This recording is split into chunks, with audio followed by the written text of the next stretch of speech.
Welcome to the Slop Farm. Enjoy the video. You'll begin by opening Excel and creating a blank workbook, then immediately save it so you don't lose work. Enter concise headers in row 1 and populate a few sample rows.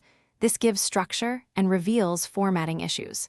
Make sure to set column widths and apply number formats like currency or percentage so values behave predictably. Once done, use the ribbon's Home tab for bold headers and alignment. These small steps prevent layout chaos as you build formulas and charts. Now focus on calculations.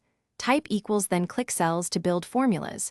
Use SUM and average to aggregate columns. Use autofill by dragging the fill handle to copy patterns, and convert ranges to a table with Control plus T so formulas and formatting expand automatically. Learn absolute references with $ when you need a fixed cell in many formulas. Make sure to test one formula and trace precedents if results look off, because dependable cell references are the backbone of accurate spreadsheets. Finish by auditing and saving. Review formulas with show formulas or trace precedents to confirm logic, then protect sheets if needed and save as XLSX.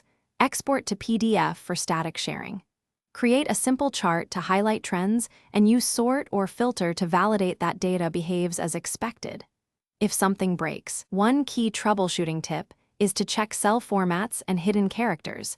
Convert text numbers to numeric with value or text to columns. This fixes most mistakes. Thanks for watching. Consider subscribing if we helped you today.